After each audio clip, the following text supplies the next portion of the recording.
Hey everyone, and welcome to Almost Cancelled. I am Peter, that is Connor, and we are going to talk about this week's TV news. We go about pilots, talk about renewals, cancellations, shows in development, all that kind of thing, and whatever other weird oddities happen to pop up, which happens from time to time. Is there a lot of oddities this week? I don't remember. We were supposed to record this 2 days ago. I don't remember anything that's in the news. So It's a good start. it's all here, but I have no idea what's in it. But we do have some renewals and cancellations. Oh, at least cancellations. I don't know if there's any renewals, but we'll find out in a second, I suppose. So yes, the weekly TV news show. Welcome to the whole thing, and we shall begin. First up, Altered Carbon's been cancelled by Netflix after 2 seasons, and we all wept in remorse. Before you added that on, I was just waiting for you to pause, so I could just go, "Oh, boo-hoo." Yes. People are really upset because I think it ended on a cliffhanger again. I'm like, well, look, Netflix does this. You should know by now. I've seen a range of opinions to season 2 was better, so they're upset. 2, season 2 was a mess compared to the first good season, and being someone who saw the first season and thought it was pretty shit, I'm not sure how to feel about that. So yeah, I've seen both of those opinions around as well, and it's concerning.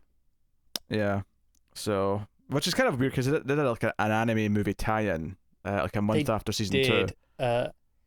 Which you would think was like a sign of confidence in the brand. But now, who knows? And it makes you worry about things like, for example, Witcher, right? Which, okay, they give it season 2 early. They've given it a 4-part anime miniseries and a spin-off live action, and it's like, and we know the creators said they have a 7-season plan for that, and now it's like, well, I wouldn't. How feasible? As someone who doesn't give a shit about that show because I didn't like the first episode, I wouldn't worry about it because it felt like a much bigger hit. But more to the point, that like had memes, it had zeitgeist. I have no idea what Toss a County or Witcher is, but I saw it all over the goddamn internet. You didn't hear the song? Never. I've never heard it. Oh, you're missing out. You should listen to the song, if nothing else. But people were talking about it for like the week or 2 after it came out, which is, I mean, I don't remember Altered Carbon being in the zeitgeist. No one was talking about Altered Carbon when that came out. No, it's true, and for something like Netflix, just being in the zeitgeist is more valuable than people actually watching something. If it seems like it's a good value because they've got that thing, that can be more valuable to them than people actually watching The Witcher. Yeah, so I wouldn't be shocked. And if we get to the point where season like 4 or 5 of The Witcher's coming out, when Witcher 4 the video game's coming out, then the synergy and the marketing and all that, even though they're produced completely independently and the rights are with different people, I guarantee you the combined zeitgeist of both existing at the same time will help each other. You can guarantee that because you can when the first season hit, the game Witcher 3 had its most players at once ever. It was more than people were playing it at launch 4 or 5 years ago. How many years ago that was now? I can't wait until the next game is going to be Ciri as the main playable character. So everyone watching the show who tries the game is going to be like, man, when's Ciri going to be in the show? Or she's already in the show, but you know what I mean? Like, I don't know. Yeah, I was going to say, she was in it after like the first episode. Look, she looked nothing like Ciri, so I don't even remember she was there.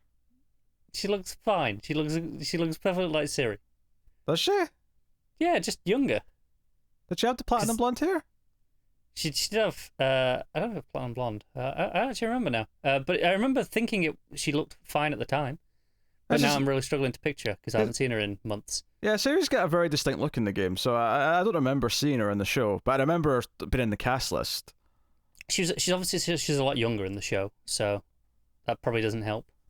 Yeah, I don't know. I'm pretty sure the actress is very blonde. I can't remember. That's just from my memory more than anything. But I'm looking forward to the next game. Yeah, me too. In about a decade. The TV show, not so fast. Speaking of Netflix shows being cancelled, they cancelled 2 other shows, which were at least one of which was previously renewed.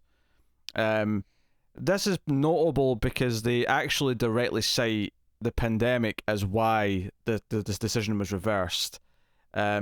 So while I don't think some of the bigger shows are at any risk of anything, I think there's maybe some borderline cases where they were willing to renew it for season 2. In this case, we're talking about The Society.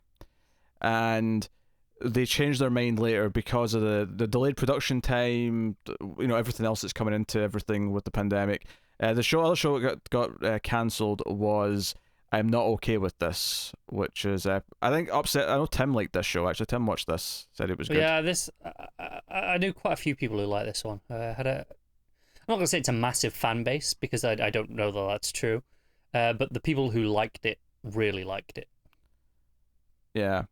I Am Not Okay With This actually had season 2 scripts written. They weren't officially renewed yet, but it was kind of expected on track to be doing so. So one was officially renewed, and one was essentially a given, and both of them have now bit the dust. Casualties of the pandemic, I guess that was to be expected that some stuff might suffer this fate just because of all the delays. It sucks for those shows, and for fans of those, and all the staff on those shows. But this is life right now. I can't feel, I can't hold it too much against Netflix in this particular circumstance. I think everyone in the every business in the world is making difficult decisions like this. I wonder if where these two were shot are also specifically places that aren't going to be usable for a while because they're more strict because they've had a higher infection rate, whatever it may be.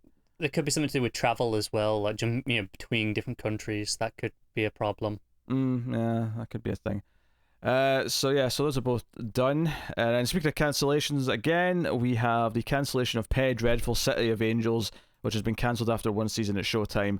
The most surprising thing about this is that it already happened and aired, and I didn't realize I remember it happened. It wasn't that long ago. I remember it happening and thinking about should we even bother? I thought about suggesting, do we bother? And I was like, nah, neither of us saw the original enough. No one cares what we think. Well, I saw most of season 1 of the original, but okay, but not the rest of it. No, because I literally, I think I stopped watching it literally the episode before the finale, which tells you how much I cared about the end of the story. Yeah. Although on the other hand, Netflix did renew Warrior Nun for season 2. I guess it's cheap enough. I don't know if it's cheap enough. I mean, cheap enough could be a factor. It very lately is cheap enough.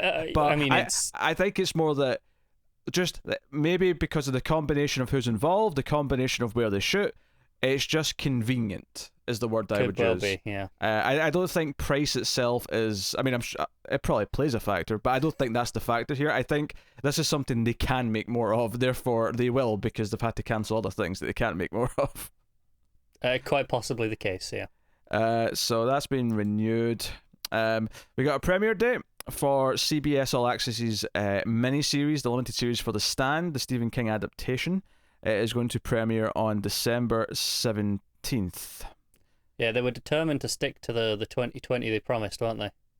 They're just making it. Yeah. They're just making it. Because they've promised it multiple times. No, it's still 2020. We swear it's still coming this year. Yeah, it's got an interesting cast. You got Whoopi Goldberg, Alexander Skarsgård, James Marsden, Odessa Young, Amber Heard. What's she been in? What's she been in, Connor? What's Amber Heard been in? What's she been in? I mean, she was in Aquaman, of course. Are we thinking of the same person? I don't know who you're thinking of. I know who I'm thinking of. I'm thinking of Amber Heard. Oh, you're right, aye. Who are you thinking of? I was thinking of Amber Benson, who was in the hit television show Buffy the Vampire Slayer. Completely different person. This is referencing Reaching at its best. If it was intentional, I'd have to say a fair point, but it wasn't intentional, so I'll just take it and move on with myself. Jesus Christ. I'll be honest, I forgot Amber Heard was a thing.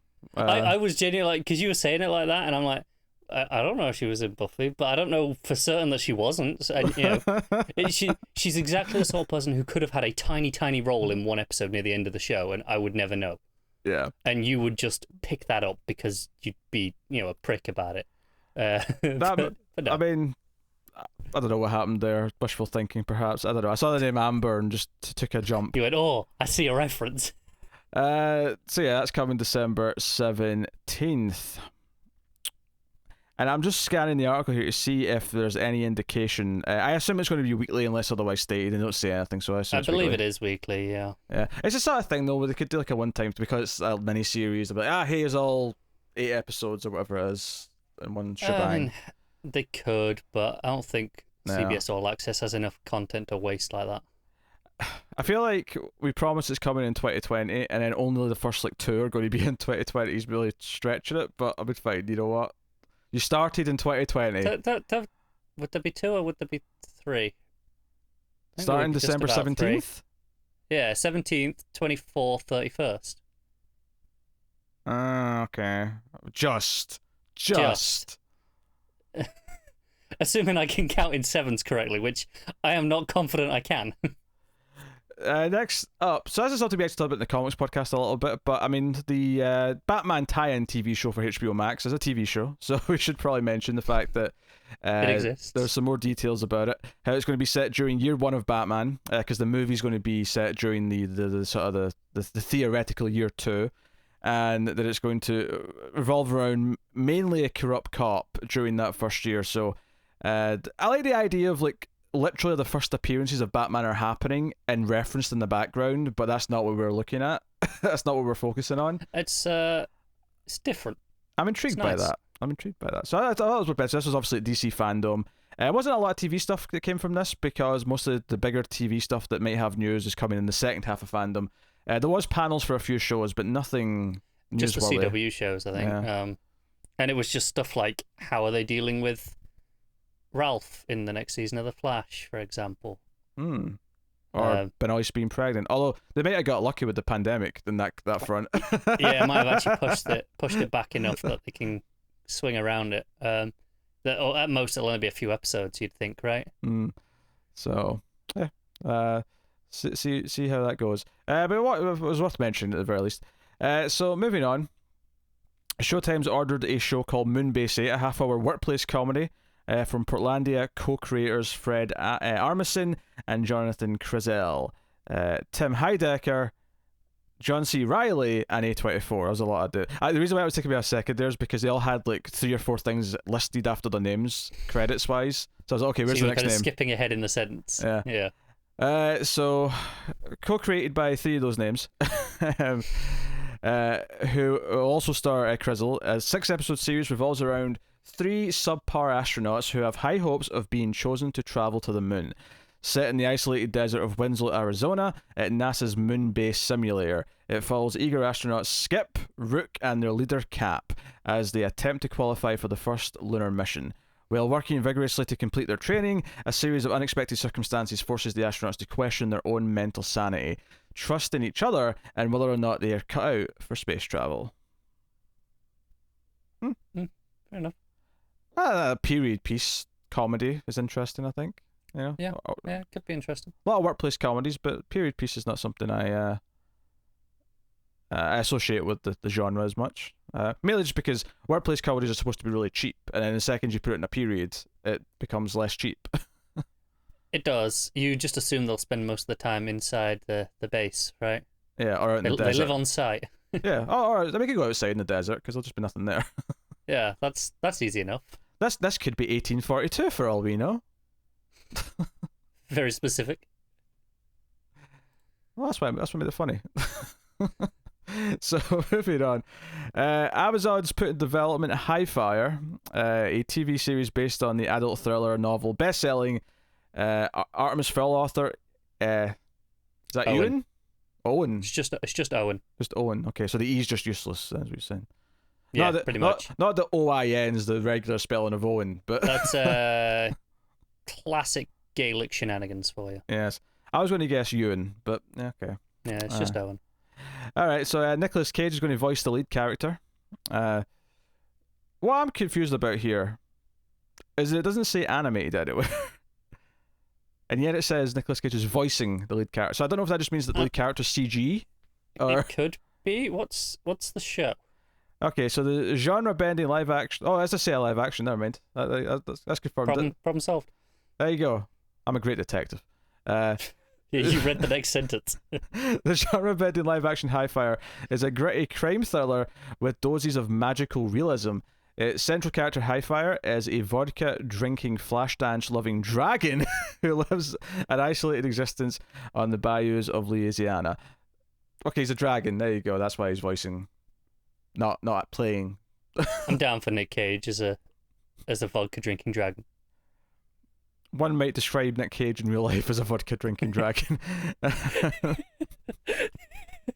It's true. Oh dear. Next up. So I clearly put that there thinking it was an animated show because the headline was voices, a thing. Yeah. So didn't do your research properly. You didn't read. Still with the animated stuff. CBS All Access is developing that. Even if I had read it, this was days ago. Yeah, but if you had read it, you'd have put it in the right place originally, and you wouldn't have had this problem now. CBS All Access is developing the multiverse. Sorry, I always said multiverse. The multiverse, an adult animated TV series created by Kirker Butler and Scott Moiser. This is from Aaron Kaplan's Capital Entertainment. We're familiar with that name. It is. Described by sources as Marriage Story mixed with Rick and Morty.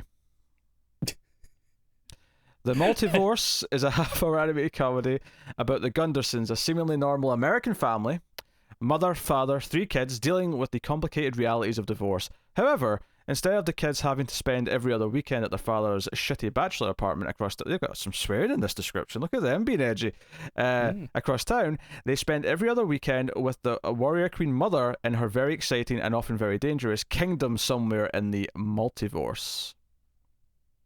I get that multiverse is a combination of multiverse and divorce. I don't really know if I like them actually calling it a different thing the multiverse. I think it's fine for the title of the show. Yes, no, the title's fine. I get the pun, but it's weird saying she's in a different universe in the multiverse. No, it's not. It's still the multiverse. Just because you're making a pun for the show title doesn't mean that all of a sudden it's not called the multiverse anymore. Yeah, that is irritating, I think is the right word. Yes. It's got a very animated looking logo here on the article. So, well, it is an animated show. I know, but it's got like a big font and big blocky letters, and there's like a ring behind it that's broken. They went all out with it's very loud and vibrant. Some strong graphic design, then. Is what I mean. So there you go. It's right out of the meat. Settle in, Connor. Is there a lot? Oh, Christ, I know what this is. We need to talk about Resident Evil, the TV show that Netflix. We don't need to talk about it. We could just mention it and move on. They've officially given an 8-episode order to Resident Evil, based on the survival horror franchise. I am a big fan of the games. I hate the movies, and I just watched the movies all, including 2 of the ones that I hadn't seen before.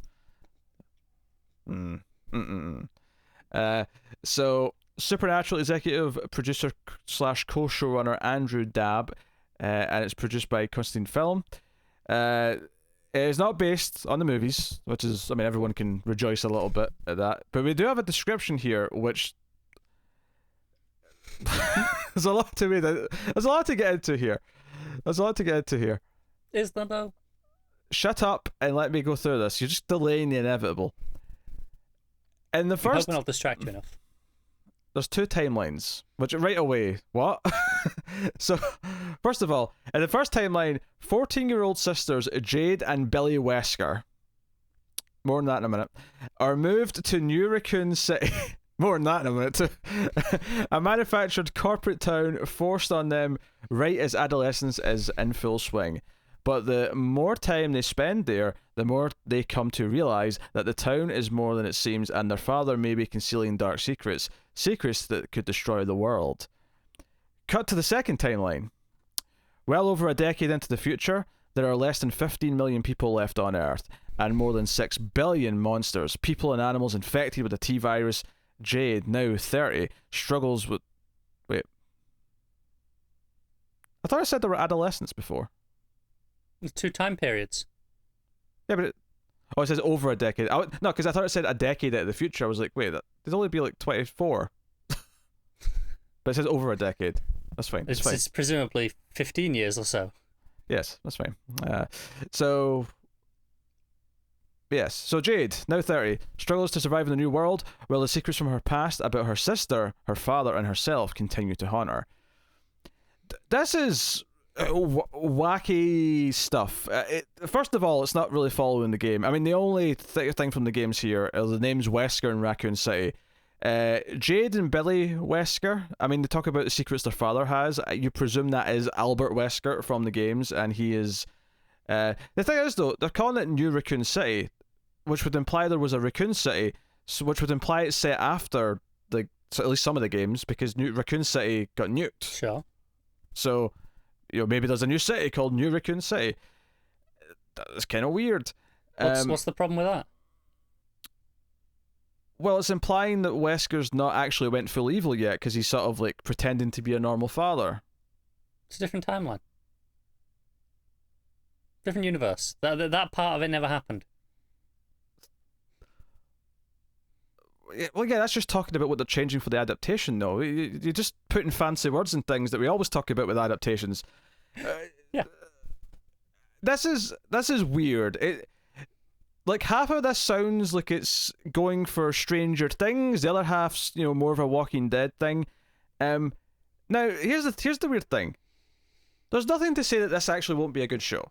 There's nothing in this description that sounds bad on its own.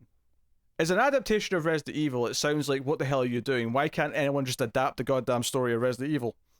Why can't we just get a goddamn season set in the mansion as they're discovering the monsters and the lab underneath and all these other things or whatever? But... Because you played that, so why not do something different? Oh yeah, because that's the argument you use for every other thing that's ever been adapted. Every book that's ever been adapted. Oh, you read that, so we might as well just do something different for the movie. I mean, there is a difference. What's the difference? One's already a visual medium.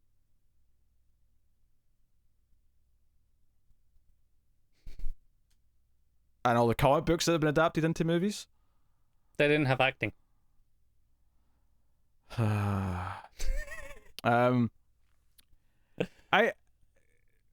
To be honest, like, even the Walking Dead half, I'm like, well, Resident Evil has a lot more variety because there's a lot more monsters, there's lickers, hunters, tyrants, whatever.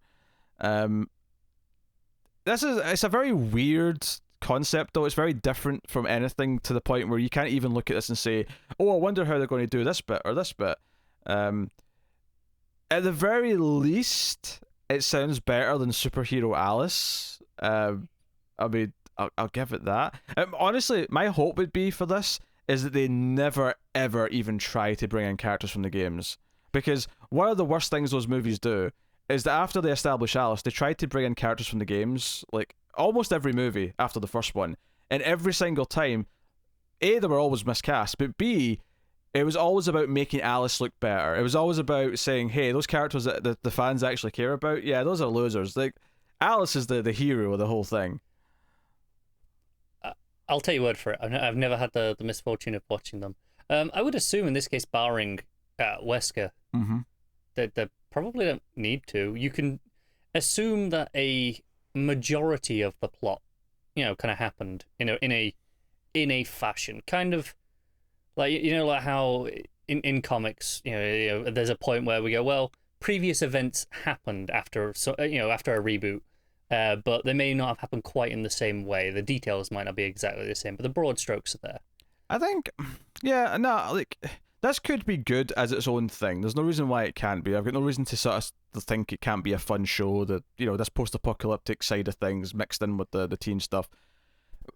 But I guess my issue with it is just that there's not even an attempt here from this description to create like what Resident Evil actually feels like. The movies didn't have it either, admittedly. This is not like a critique specifically aimed at this show, but for some reason every potential adaptation of Resident Evil that we've ever had, including these CG movies that Japan churned out a few years ago, nothing has tried to actually create the feeling of what Resident Evil is.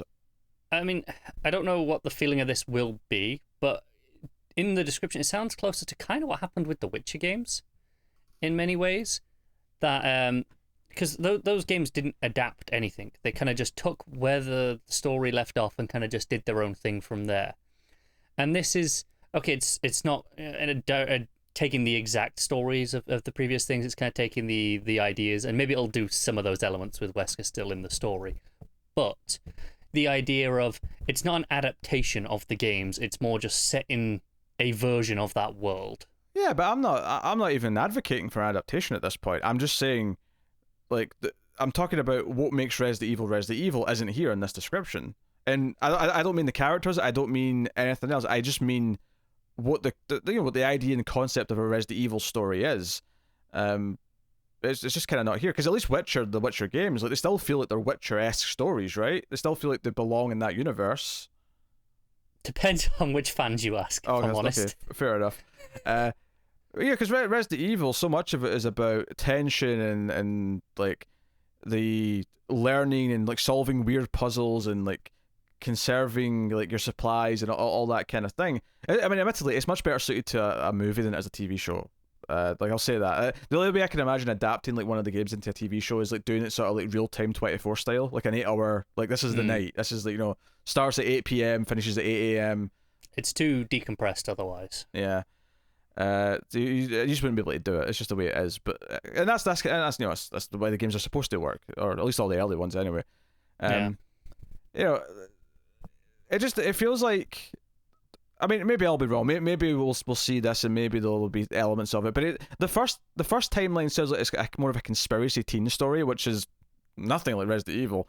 And then the second half, well, it's got the post-apocalyptic and all the monsters running around.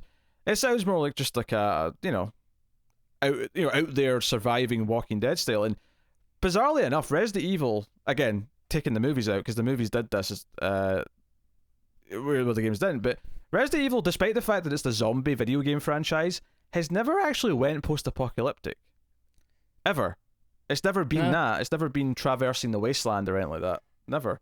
The only thing I could say maybe is that description of the future timeline, I'm going to refer to it here as, is more just the introduction to that timeline, and then it kind of goes into more traditional feeling things. It's possible.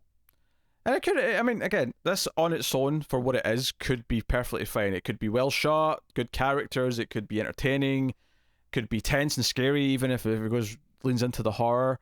But for some reason, the movies were obsessed with turning it into some sort of like Matrix knockoff, like silly action movie, and I don't like that never made any sense. No, and to its credit, I don't think this is what that's trying to do. I definitely hope not. If this it doesn't sound like it. If this at least tries to take it somewhat seriously, whatever it is it's doing, then I'll respect it more than the movies, if nothing else, for that. I mean, let's be fair. The Walking Dead approach is closer than the movies, at least. Maybe it's not exactly what you want. It's not perfectly right, but it's closer.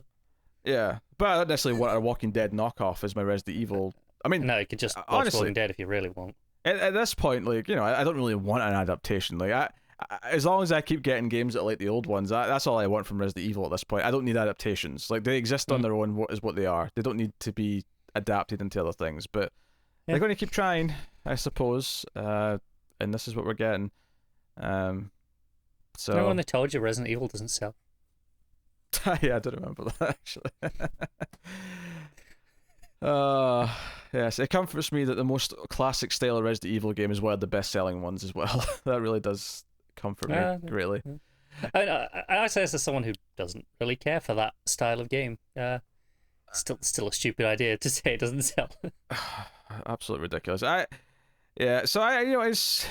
I'm not angry at this, honestly. Like, I'm too like jaded at this point to be angry at this. I mean, once I see it, if it starts doing things like the movies did, where hey, Jill Valentine shows up just to be killed off, and I mean, the movie didn't do that exactly, but like they take a character and just do something stupid with them, it'll bug me. But yeah, I mean, it can't be much worse than the movies. I'll say that much. There's not much worse you can go in those movies. Well, that's something going for it, I suppose. Not much worse. All right, next up. Hold on, where's my mouse? There it is. Next up. So, funny enough, myself and Tara actually just reviewed a movie adaptation of the book that we're about to talk about, that HBO is now working on with the producers of Westworld, and that is Sphere. We did that in the Ace just recently. Michael Crichton's novel. And obviously Westworld, also a Michael Crichton property. It's funny that. So Denise Tay, Lisa Joy, and Jonathan Nolan's Killer Films, along with Robert Downey Jr. and Susan Downey's Team Downey, with Warner Brothers TV, are developing this new drama, this new science fiction drama. Based on the novel, Sphere plunges into the 1,000 feet below the ocean, where a group of scientists confronts the surreal, beautiful, and deadly mysteries of the universe, only to find the people closest to us may prove to be the most alien. So having just seen the movie recently, so I have a good idea of what this is about. Yes, I should hope so. The movie was a bit of a misfire, and in fact, it was a bit of a mess. And I actually think I remember saying that it was trying to shove too many complex ideas into a 2-hour movie. So honestly, this being an 8 or 10 episode season sounds like a good idea to me, because I can totally see how it works. And honestly, I'm all for more underwater sci-fi horror. Like, I really am. Like, there's not enough of it in the world. So, I'm game for this. I have no problem. Yeah, I mean, sounds fine. I haven't seen the movie, so I don't have quite as much of a frame of reference as you do. Mm-hmm. But yeah, I'm open to it. Yeah, it's a bunch of scientists are flown in to go deep sea diving into this station because there's a ship that's been found in the seabed, but it's kind of mysterious and doesn't look human, and it's been there. I think the line at the start is that they've measured the like the algae on it or whatever, and it's like it's been here for 2,000 years or something like that. It's like, wait, we've only had ships that fly for a century, if that.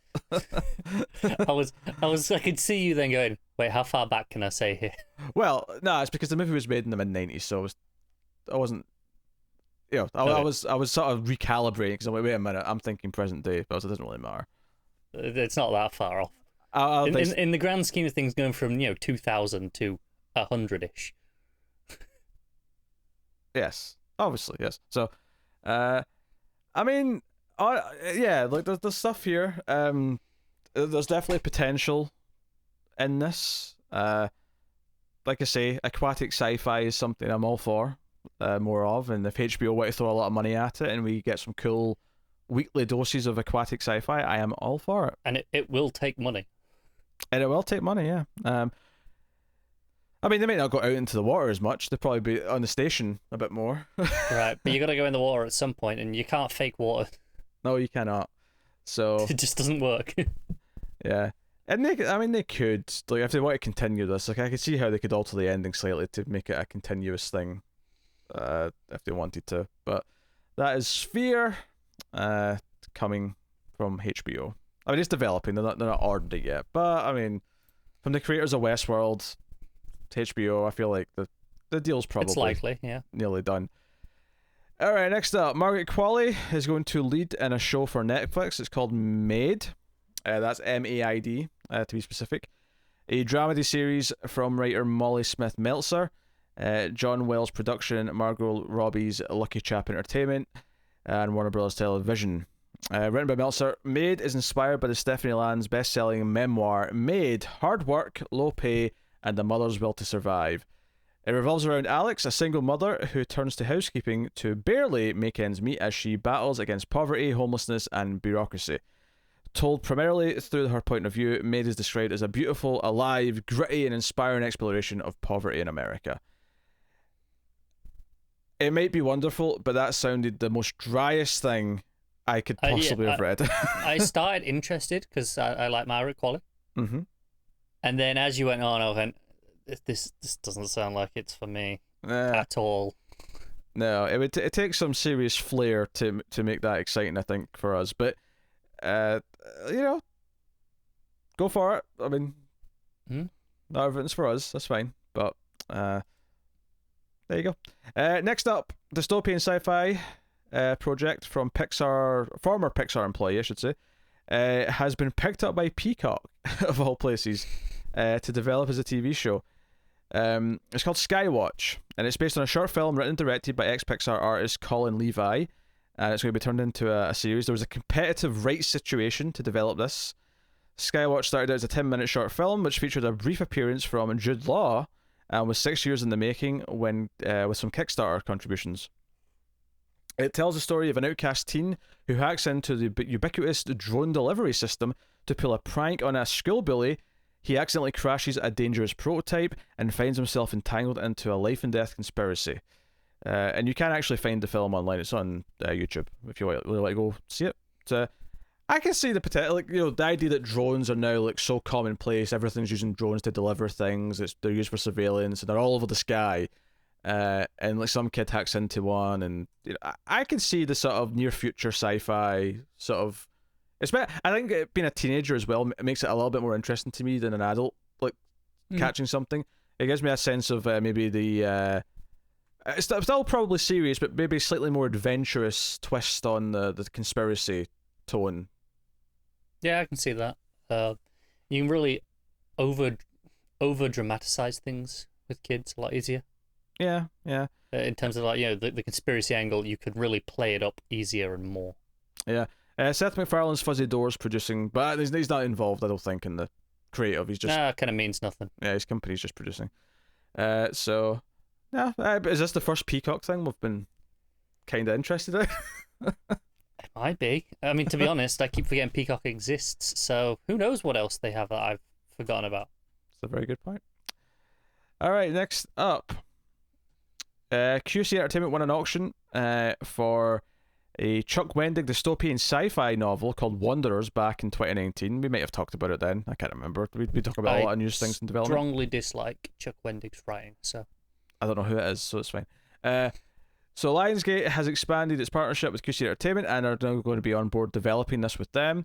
They've got Glenn Mazzara, who's worked on The Walking Dead, to become showrunner.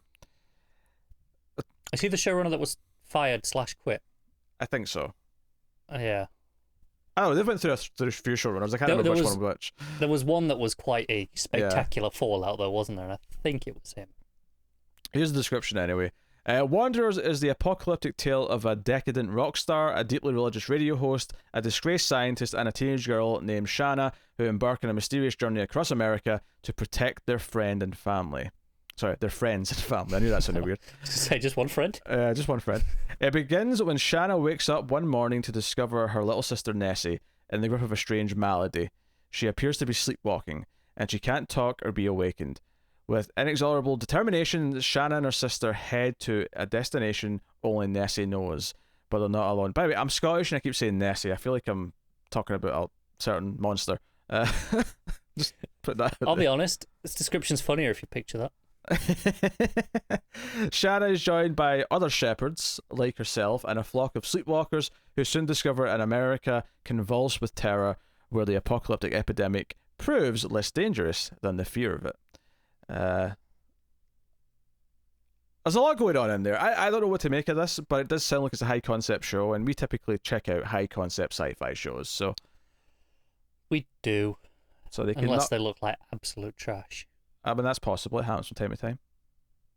Yeah, sometimes we just don't want to go near it.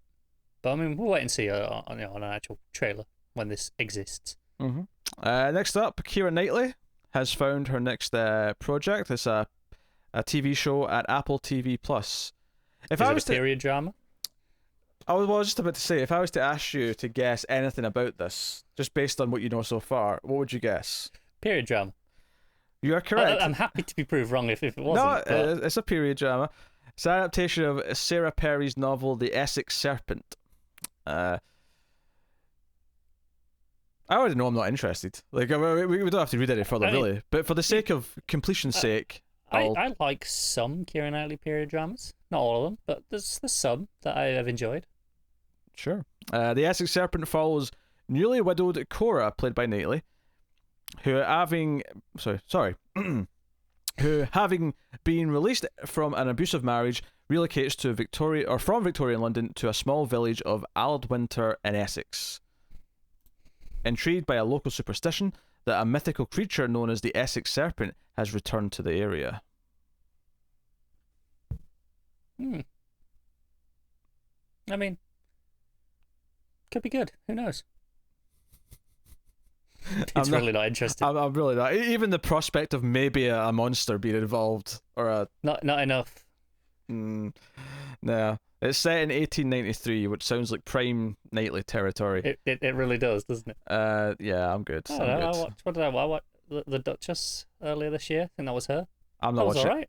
I'm not watching anything called the Duchess. I'm good. It was on Prime, and I thought that'll do for tonight. I'm practically falling asleep just hearing the title. You would hate it. So last up on the news this week, then, we have a Fox show in development. It's called Interceptor. Not to be confused with the old British game show called The Interceptor. Deep cut there. Did you ever see The Interceptor? No, I'm familiar with it. I've never watched it. No. It was a bit dramatic flair, but it was like a physical sort of game where, I don't know if it was a couple or maybe a group of people would be trying to like get clues across the countryside to get to a goal. But there'd be like a guy called the Interceptor and a helicopter chasing after them and trying to like get there first. Yeah, they've tried. I think they kind of pseudo rebooted it in the last few years. I think they called it The Hunted. Oh, was it? It was one of those things where, I mean, this is probably like, in my teens. It was like maybe like 5 episodes back to back on the cable channel, on Challenge TV at like 2 a.m.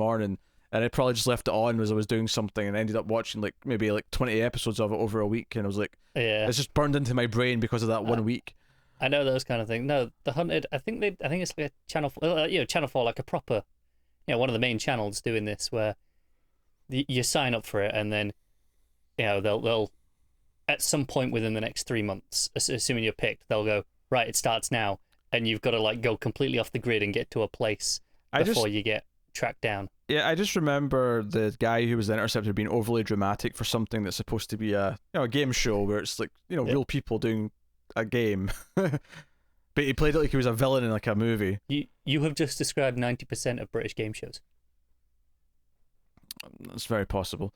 Anyway, so yes, Interceptor, a 1 hour Coast Guard drama. There's a lot of Coast Guard. I feel like the last couple of years there's been a lot of Coast Guard. It's like they've ran out of ideas for the other professions, so they're going to be Coast Guard. Written by Katie J. Stone, David Deitch, and John Pruitt. An Interceptor. An Interceptor, not an Interceptor. An Interceptor, a rookie Coast Guard Special Forces team as diverse as the nation they are sworn to protect. What? Special Forces Coast Guard team. The nation they're sworn to protect. They're glorified lifeguards. Must battle the drug-infested waters off the coast of Florida and navigate the streets of Miami. The streets? What do you mean the streets? The Coast Guard. All while working through the trials of their personal lives. Oh. Haven't done this in a while. Oh, Connor must drink. So, yeah, this is your generic TV garbage for the week. Fox starting us off. There's not much left, but we'll get it done. Yes. I mean, that's about as generic as a TV description for a network TV show as you can possibly get. So much so that Fox have basically become CBS 2, and we've written them off forever. But hey, no, it's not even just that that's a CBS show. That's a specific CBS show. That's NCIS. I'll take your word for it. I've never seen NCIS. It's naval. Is what the N stands for. Didn't know that. Yeah, it's literally. Well, we want that. Fox. Sent to some lows. Gone are the days of it's a buddy cop show, but one of them is this. They've thought that's too extreme for them now. They want to just go as generic as possible. I miss those days. Those were fun whenever those descriptions popped up. Trying to guess what the other one was going to be. It's a buddy cop show, but the partner is Fraser Crane. No, I'd watch that actually. I would watch that show. Yeah, I bet you would. Why is no one taking a sitcom character and put them into like a buddy cop show as the partner? That would be amazing. It's a buddy cop show, but the partner's Michael Scott. This shit practically writes itself. Anyway, you've just described Threat Level Midnight, but Aye, but not written by Michael Scott. Actually, more competent. I mean, assuming this is still going to be on Fox because it's the buddy cop show with a twist, I'm not sure how much more competent it will be. Well, hey ho. That is the news for the week. That has been the TV news. So let's know what you think of the news in the comments. Liking super important. It is a nice, easy, and free way to support everything we do and help us find more audience members. But you can, of course, support us at Patreon, patreon.com/MailFlashTV for as little as $1 per month. You get some bonuses for your trouble. At one of the upper tiers, of course, you become a producer. We'll now thank our Patreon producers for the month. So thank you to Alison M. Fordyce, Tyler Hess, Cindy Palacios, David Sharp, Bordenau, Al Tribesman, Christopher Moy, and Brett Williams. They are all producers, so thank you once again. You can, of course, get us on Twitter at mailed_fuzz for channel updates. Also, I mean, look out for, obviously, reviews of Lovecraft Country, which are going up weekly just now. So that's cool. The Boys is back. The Boys are back in town, you might say. I was about to say that. This coming week, season 2 we got hits. 2 other things this week, though. Busy week. Do we? What's up this week? Well, I'm assuming that is this week. Yeah, it is this week. Just double checking the date. This week we got Raised by Wolves. Oh yeah, the Ridley Scott HBO Max thingamajig, yeah. Yeah, and then we got Away from Netflix. Oh, that's the Mars one. That's the Mars look one. At that. We got 2 pilots and a returning show this week. Look at us, we're all busy all of a sudden. In the space of 2 days, in fact. It's a busy week. There you go. Look at that. Lots of content to enjoy. So let us know what you thought of the news this week in the comments. Thank you once again for watching or listening. We always appreciate it. Keep watching TV, guys. Have you got anything not?